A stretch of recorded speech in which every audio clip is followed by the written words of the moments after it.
Durante años fue imposible no verlo. Estaba en cada barrio, en cada esquina, en cada fin de semana familiar. Blockbuster no era solo una empresa, era parte de la rutina del mundo. Y entonces ocurrió algo absurdo. Tuvo la oportunidad de comprar el futuro y decidió no hacerlo. Ignoró una idea que parecía pequeña, lenta, insignificante. Mientras tanto, alguien más estaba construyendo en silencio, sin tiendas, sin mostradores, sin multas por atraso. Esta no es la historia de una mala película. Es la historia de cómo una decisión condenó a un imperio entero. Si quieres saber cómo Blockbuster pasó de dominar el mundo a desaparecer casi sin dejar rastro, acompaña su expediente en Archivo 21. Durante los años 90 y principios de los 2000, Blockbuster era mucho más que una cadena de videoclubes. Era un fenómeno cultural. Para millones de personas, visitar una tienda Blockbuster era parte del fin de semana. Era caminar entre pasillos iluminados de azul, sostener cajas de plástico amarillas, revisar una y otra vez las estanterías buscando la película perfecta para la noche. Era elegir un título, sentir la emoción de encontrar el último ejemplar disponible, escuchar los sonidos familiares de la tienda, ver familias enteras discutiendo qué alquilar. Blockbuster era entretenimiento, nostalgia, costumbre, hogar y lo más importante, era un imperio imposible de imaginar sin éxito.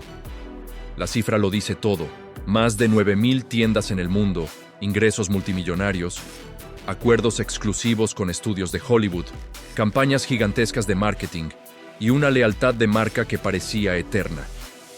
Blockbuster era tan grande que en muchos países reemplazó a los videoclubes independientes y se convirtió en la forma estándar de alquilar películas. Su dominio era tan absoluto que la empresa misma se veía como invencible.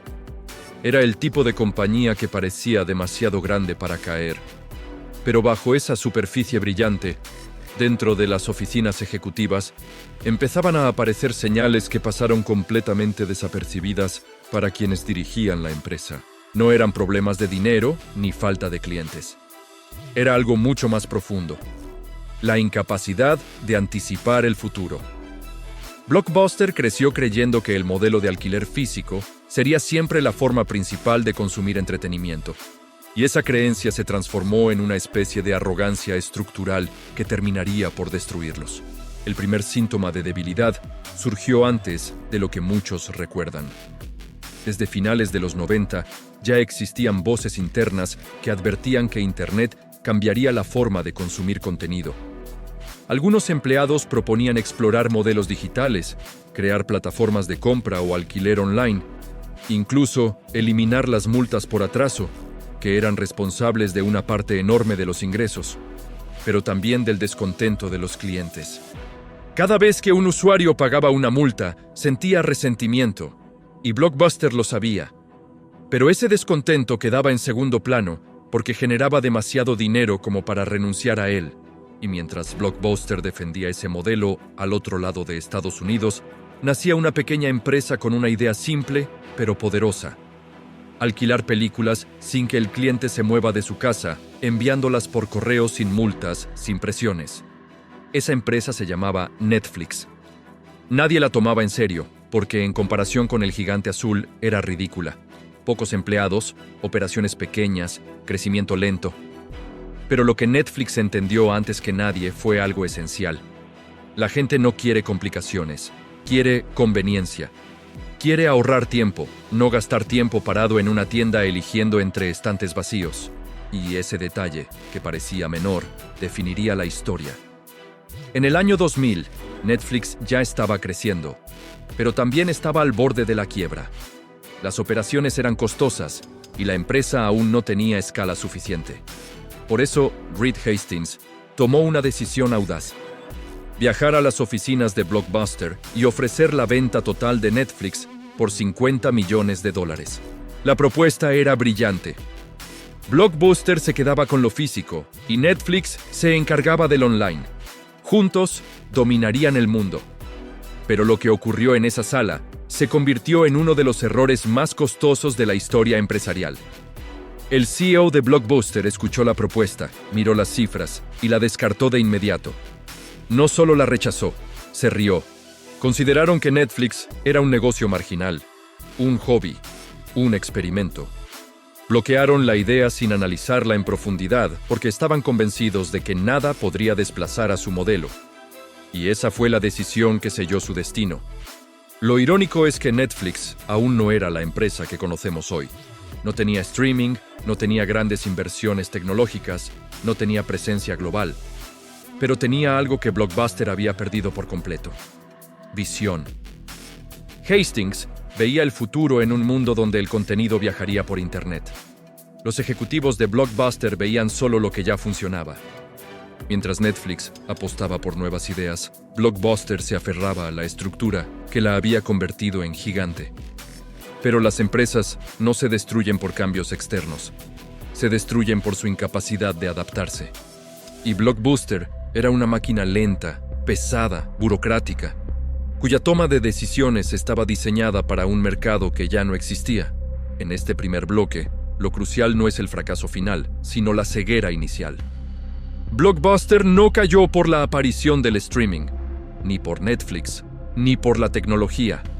Blockbuster cayó porque no supo escuchar, no supo ver y no supo reaccionar cuando la historia estaba cambiando frente a sus ojos. La caída del gigante empezaba mucho antes del streaming. Empezaba en su propia soberbia, y este es su expediente dentro de Archivo 21. Después de rechazar la compra de Netflix, Blockbuster siguió operando como si nada hubiera pasado. Sus tiendas seguían llenas, sus ingresos seguían creciendo, y su presencia global parecía inquebrantable. Pero mientras la empresa celebraba cifras del pasado, el mercado se movía a una velocidad que Blockbuster ya no podía alcanzar. Los consumidores estaban cambiando sin pedir permiso, y eso, para una corporación lenta, es letal. A principios de los 2000, Netflix lanzó su modelo de suscripción mensual. Una tarifa fija, alquiler ilimitado, sin multas por atrasos. Fue una bofetada directa a uno de los pilares más lucrativos de Blockbuster: los cargos por retraso. Los clientes odiaban esas multas, pero Blockbuster dependía de ellas para sostener su estructura. En lugar de adaptarse, decidió defender ese modelo a toda costa, incluso cuando era evidente que estaba envejeciendo. Una empresa que no sabe renunciar a su propio dinero fácil está destinada a quedarse atrás. Mientras tanto, Netflix no solo crecía, evolucionaba. Su sistema de recomendaciones, basado en datos y algoritmos, se volvió un arma silenciosa que generaba fidelidad. La plataforma conocía mejor al cliente que cualquier empleado detrás de un mostrador. Cada envío por correo era una experiencia más cómoda, más personalizada y más predictiva. Y lo más importante, Netflix estaba construyendo un vínculo emocional con el usuario. No era una transacción, era una relación. Blockbuster, en cambio, seguía apoyándose en su infraestructura física. Era un gigante atrapado en el concreto. Miles de tiendas, miles de empleados, costos gigantescos. Cada tienda era un gasto brutal. Cada local requería mantenimiento, inventario, logística y personal. Era un modelo que no podía competir contra una empresa cuyo crecimiento dependía solo de centros de distribución y servidores. Pero el verdadero colapso interno comenzó con la llegada de un nuevo CEO, Jim Keyes, quien tomó decisiones que aceleraron la caída. En lugar de invertir en digital, duplicó la apuesta física. Quiso convertir las tiendas en centros de entretenimiento, ampliando operaciones en lugar de reducirlas. Fue una estrategia ideal para 1995. Pero no para un mundo que avanzaba hacia lo digital. Mientras Netflix construía el futuro, Blockbuster intentaba revivir un modelo que ya estaba agonizando. Al mismo tiempo, dentro de las oficinas corporativas, la cultura interna se volvía cada vez más tóxica. Equipos digitales eran subfinanciados o ignorados. Proyectos innovadores eran saboteados por ejecutivos que temían perder poder, y el sistema de toma de decisiones estaba lleno de intereses personales. La empresa no cayó por falta de talento, cayó porque el talento no tenía voz. Y entonces llegó el golpe que definió la historia: el streaming. Netflix entendió antes que nadie que el correo era solo una transición hacia algo mucho más grande. Construyó una plataforma digital, invirtió en infraestructura, negoció derechos, creó tecnología. Mientras Blockbuster seguía dependiendo de DVDs y tiendas físicas, Netflix estaba eliminando por completo la necesidad de soportes físicos. Era el futuro, puro y simple. Blockbuster intentó reaccionar tardíamente, lanzando Blockbuster Online, pero ya era demasiado tarde. Su plataforma era torpe, lenta, limitada. No tenía el catálogo necesario, no podía competir con la experiencia fluida de Netflix, y peor aún, nació como copia, no como visión.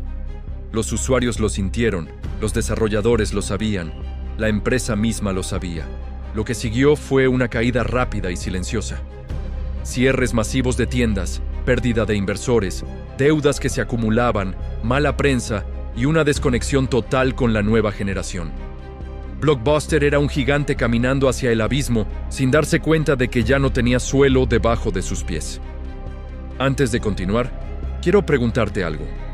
¿Has visto en tu industria o en tu propio entorno a alguien aferrarse a un modelo que ya estaba muerto? ¿Te pasó en tu trabajo o en tu carrera ver cómo una mala decisión arrastra todo? Déjalo en los comentarios. Tus experiencias reales hacen que estos expedientes cobren vida. Sigamos. Cuando Blockbuster comenzó a perder clientes, muchos ejecutivos pensaron que la causa era temporal. Una moda, un cambio pasajero en los hábitos del consumidor, un pequeño ajuste que corregirían con nuevas promociones o más tiendas.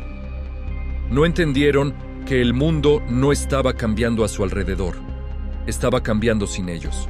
Para cuando quisieron reaccionar, el mercado ya había sido reescrito por completo. La caída no se debió a la tecnología, ni al streaming, ni a Netflix. Blockbuster cayó por decisiones humanas. Decisiones tomadas desde la soberbia, desde el miedo al cambio y desde la comodidad del éxito. La empresa que había dominado el entretenimiento en casa durante más de una década no cayó por un error técnico, sino por un error mental: creer que su modelo era eterno. Uno de los momentos más simbólicos de esa ceguera fue la negativa inicial a eliminar las multas por retraso. Años de estudios internos demostraban que esos cargos irritaban profundamente al cliente, que generaban más resentimiento que fidelidad y que eran la razón por la que muchos buscaban alternativas. Pero esos ingresos representaban cientos de millones de dólares anuales. Renunciar a ellos habría significado repensar toda la estructura financiera de la empresa. Blockbuster eligió ignorarlo y pagar el precio más alto. El segundo golpe vino cuando la empresa rechazó la idea de una transición digital seria. El streaming no se adoptó de un día para otro, se construyó lentamente, paso a paso. Pero Blockbuster estaba tan ocupada protegiendo su imperio físico que no vio la oportunidad cuando estaba literalmente frente a ellos. Pensaban que la gente siempre iba a querer ir a una tienda, que la tradición era más fuerte que el cambio, que la experiencia física no podría ser reemplazada. La historia se encargó de demostrar lo contrario, y luego vino la decisión final, la que selló su destino. Una política corporativa que priorizó lo inmediato sobre lo estratégico. Cuando Jim Keyes decidió apostar por expandir las tiendas físicas, en lugar de redirigir toda la fuerza de la empresa hacia lo digital, Blockbuster quedó atrapada en su modelo más frágil justo en el momento en que el mundo lo estaba abandonando.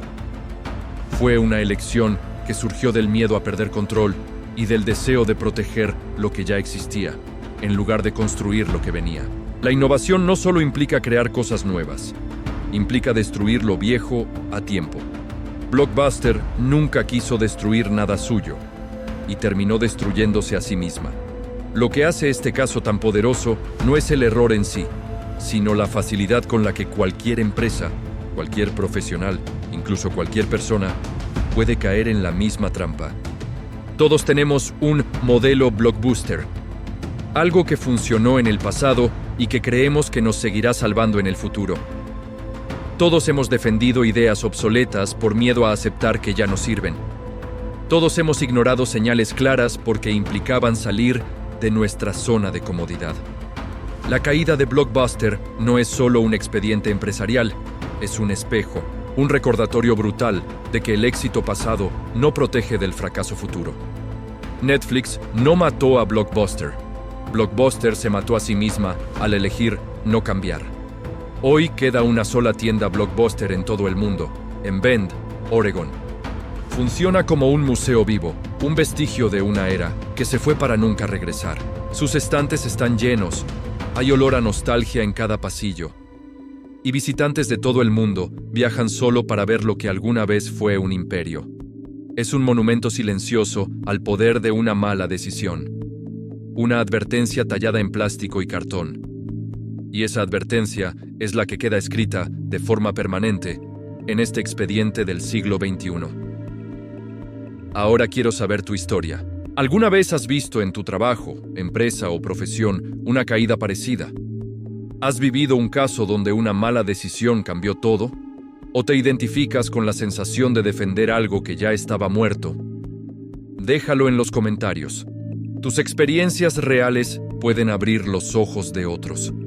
Cada historia deja una huella. Si este caso te hizo pensar o recordar algo de tu vida profesional, suscríbete y sigue explorando Archivo 21.